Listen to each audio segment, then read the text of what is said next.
तो भाइयों आ गए अब देखने के लिए ब्लॉग हमारा। ये क्या कर दिया, ये गलती नहीं करता तो काफी खुश रहता मैं। भारी ठंड से कब कबाता हुआ बड़ी मुश्किल से सफर किया है मैंने, ये सारा ब्लॉग में दिखेगा आपको। तो चलो शुरू करते हैं। मेरा दोस्त और मेरे मासी का लड़का दोनों चलते हुए आ रहे हैं स्टेशन से, वैसे उनके साथ मैं भी हूँ।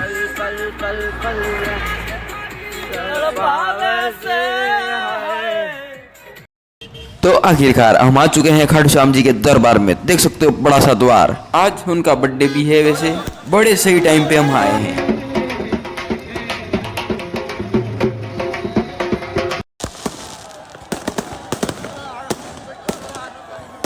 आप देख और सुन सकते हो ढोल नखाड़े काफी जोरों शोरों से बज रहे हैं। क्यों? क्योंकि आज खाटू श्याम जी का बर्थडे है। तो बस उसी खुशी में यहाँ पे काफी पब्लिक इकट्ठा हुई है।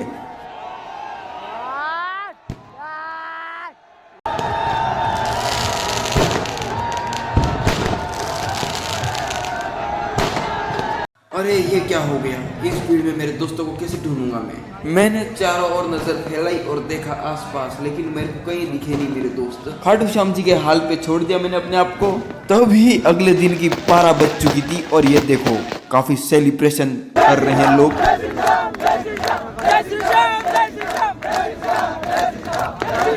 सुबह की 3:30 बजे के आसपास हम सारे मिले और 4 बजे हमको रूम मिला। रूम हमने तो बुक कर दिया और हम सारे नाश्ते के लिए झगड़ रहे हैं। देख सकते हो आप, हम 4 भाइयों का प्यार। हमारे प्रेम भाई अभी स्टोरी रखने में थोड़ा बिजी हैं।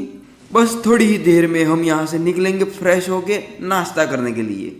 रूम के अंदर बहुत सी अच्छी अच्छी चीजें मैं लेके आया हूँ।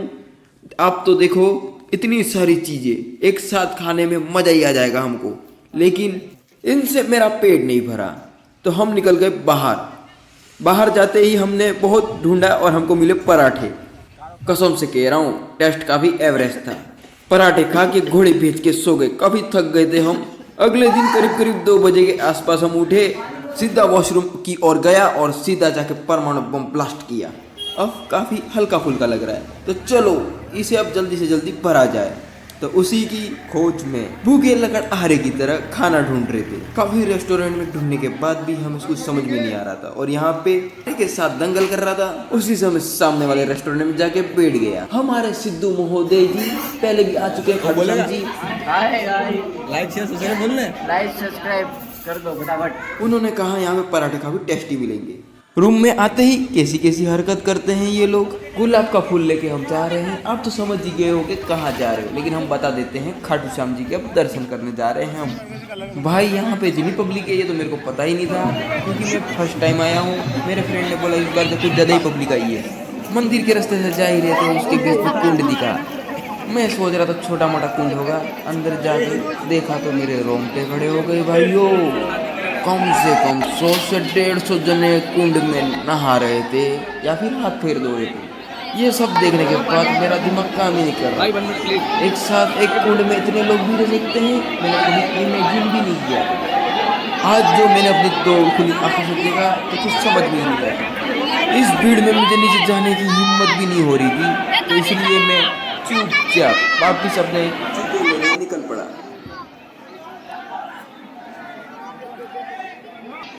जूते पहने और यहाँ से बाहर निकल ही रहा था और यहाँ पे काफी लाउड आवाज में मधुर सी आवाज सुनाई दे रही थी। तो इसी आवाज को सुनते सुनते हम आगे बढ़ चुके हैं। अपने फ्रेंड से पूछा मंदिर में दर्शन करने के लिए द्वार किधर से चालू होगा भाई। अब मुझे रुका नहीं जा रहा है, बता दे जल्द से जल्द। सामने दिख रहा है वहीं से द्वार शुरू होगा। जो भी है सब आ जाओ, दिल से आना और जरूर आना। बोल जोर में बोल। जो भी तुम्हारी इच्छा है पूरी होगी। तो हमने सुना हमारे प्रेम भाई ने क्या बोला, तो जरूर आना एक बार खाटू श्याम जी के दर्शन ले करने के लिए। और यहाँ पे हम हमारे बैग और जूते सारे समेट के रख देते हैं, वापस आते समय ले जाएंगे, क्योंकि अंदर एंट्री नहीं है जूते और बैग की।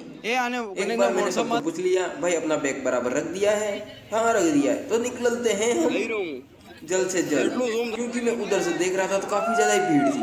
तो 5 जाके देखा तो और ज्यादा ही भीड़ थी। तो हम भी लग गए दरबार में लाइन लगा। काफी देर इंतजार करने के बाद भी लाइन खुल क्यों नहीं रही थी। काफ़ी ज़्यादा ही पब्लिक हो गई थी, यूँ कहना है उनका। मैं अभी अंदर ही आया था और फिर से यहाँ पे द्वार बंद कर दिया। तो उनसे पूछा ये क्या कर रहे हो, हर 2 मिनट में बंद कर देते हैं क्योंकि काफ़ी ज़्यादा ही पब्लिक हो गई है इस बार। फिर 10 मिनट के बाद खोलते हैं हम। चलो यहाँ पे मेरा फ्रेंड लेके आया तो समझ में आया लोग काफ़ी पागल है खड़शाम जी के। अंकल जी ने मेरे को ज्ञान की बात बताई, आप सुनना चाहोगे? चलो सुनाई देता हूँ। कृष्ण भगवान जी साधु का रूप धारण करके खाटू श्याम जी के सामने गए और उन्होंने कहा आपका सर धड़ से अलग करके मेरे कदमों में रख दीजिए। बिना कुछ सोचे समझे तुरंत कट तेरा सुन कर के बिन्नु आया दुनिया में नाम तेरा, सुन कर के बिन्नु आया जैसी सुनी थी चर्चा वैसा ही मैंने पाया, जैसी सुनी थी चर्चा वैसा ही मैंने पाया। अब तो जन्म जन्म तक छोड़ू ना तेरा डेरा, अब तो जन्म जन्म तक छोड़ू ना तेरा डेरा। अब मुझे उनके पैरों में रख दिए। साधु का रूप बदल के अपने असली रूप में आए और तुरंत कहा कि बिना सोचे समझे मेरे पैरों में अपना शीश रख दिया। तो भगवान ने इसी चीज को समझते हुए उनको आशीर्वाद दिया, जैसे ही कलयुग आएगा पृथ्वी पे जितने भी मनुष्य हैं वो सारे तेरे दरबार में आके माथा टेक के जाएंगे। बस यही कुछ आशीर्वाद दिया था उनको, आगे का तो मुझे पता नहीं, लेकिन यही कुछ आसपास उन्होंने बताया था। 2.5 घंटे लाइन में लगने के बाद आखिरकार हमको गेट दिखने लग गया है। अब करीब करीब 10 से 20 मिनट में मैं दर्शन भी कर लूँगा। लेकिन आज काफ़ी सुंदर डेकोरेशन किया है लग रहा है मेरे को, शायद मुझे पता हो या ना हो, ये कभी कभी ही डेकोरेशन करते हैं इस टाइप का। मुझे लगा था पास ही में होगा, लेकिन ये तो अंदर जा ही रहा है, डीप में ही है। और डीप में लाइन में लगते लगते अब तो मेरे पैर और मेरे शरीर ने भी जवाब दे दिया था। कुछ वीआईपी लोग सीधे अंदर दर्शन कर लेते हैं। ये सब देख के काफ़ी दुख होता है हम जैसे छोटे मोटे लोगों को। कोई ना जी, इतना कुछ सहा है तो ज़रूर ना ज़रूर कुछ ना कुछ हमें प्राप्त होगा। कुछ प्राप्त हो या ना हो ये तो ऊपर वाले के ही हाथ में है, लेकिन हम अच्छा तो सोच ही सकते हैं। मैं आप सबसे माफ़ी चाहूँगा, मैं खाटू श्याम जी का ना वीडियो ना तस्वीर ले पाया, काफ़ी भीड़ थी। इस भीड़ में दर्शन करना बहुत ही मुश्किल काम था। वीडियो और फोटो खींचना तो भूल ही जाना। मेरे तो पेट में चूहे दौड़ रहे, तो सीधे चले गए रेस्टोरेंट की ओर। रेस्टोरेंट में आते ही हमने ऑर्डर किया तो हमको पता चला कि ये 9 बजे के आसपास रेस्टोरेंट ओपन होगा। खाना खा के सो गए और सीधे अगले दिन हम निकल ही रहे थे और रास्ते में हमको ये अनोखी चीज़ दिख गई। लोखंड का कुछ सर्कल बनाया है और बुलेट के दोनों तरफ कुछ सीटें लगाई हैं 4, और इन सीटों पे बैठा के ऐसे ऊपर नीचे करेंगे, जिससे कुछ थोड़ा बहुत मज़ा आता है। मजाक से हट गए, अरे यार मेरी तो हालत पूरी पतली हो गई थी, कसम से एक बार बैठ के देखना पूरे हिल जाओगे। जितना हल्के में समझ रहे हो इस राइड को, उतनी हल्की नहीं है ये राइड भाइयों। लेकिन हमारे प्यारे मित्र ने बोला कि एक और राइड तो लेनी पड़ेगी मेरे साथ। और हमारे जो तीसरे भाई हैं, जो हमारे मासी के लड़के हैं, उन्होंने बोला नहीं मैं तो उतर जाता हूँ, तो भाई रोक दे, मेरे को उतरना है। तो इन्होंने बस रोक दिया और उतर गए। उतरने के बाद उन्होंने कहा कि एक और बार अपन राइड करेंगे। मेरा तो वैसे मन था नहीं, लेकिन उन्होंने ज़बरदस्ती मुझे वापस बैठाया। और आप देख सकते हो मैं काफ़ी बस थोड़ी ही देर में जितना भी खाया था निकलने वाला, यूँ लग ही रहा है मुझको।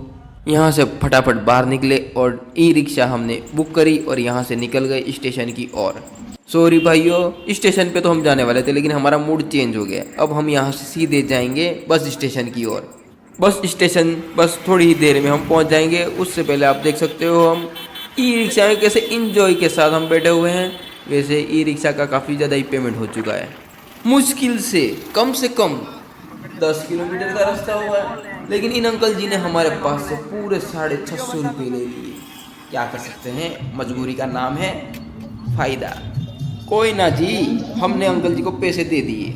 अभी तो और भी लोग अंदर दर्शन करने जा रहे हैं खाटू श्याम जी के लिए। गाड़ियाँ तो ऐसे भरी हुई हैं जैसे सांस लेने की भी जगह ना हो, बहुत से तो चल के भी जाते हैं। तो बातों बातों में ही हमारा बस स्टेशन आ चुका है और हम यहाँ से सीधे हमारे बस के लिए इंतज़ार करेंगे। मेरे दोस्त को बोला यार कुछ नाश्ता वास्ता भी ले ले, रास्ते में खाते खाते जाएंगे अच्छे से आनंद लेते हुए। लेकिन हमारी किस्मत में तो एली लगे हुए हैं, बस के अंदर जगह है नहीं और बस के ऊपर बैठना पड़ेगा क्योंकि एक ही बस है और आखिरी बस है। एक तो दिसंबर का महीना और काफ़ी कराड़े वाली ठंड, ट्रैफिक इतना तो फट के चौवारा हो जाए। माना कि वीडियो काफ़ी लेट है, लेकिन कमाने के लिए मेरे पास दूसरा काम भी है तो वो करना पड़ता है। जिस दिन से हमारे YouTube चैनल पे काफ़ी सब्सक्राइबर हो जाएंगे और एक फिक्स अमाउंट हमारे चैनल से हमें मिलने लग जाएगा तो हम कंटिन्यू ब्लॉग वीडियो ही बनाते रहेंगे और आपको अपलोड करके देते रहेंगे। और उदयपुर से हमने बस ली और बस लेके सीधे आ चुके हैं हमारे गांव की ओर और अब सीधे मिलेंगे किसी नेक्स्ट ब्लॉग में। Good bye.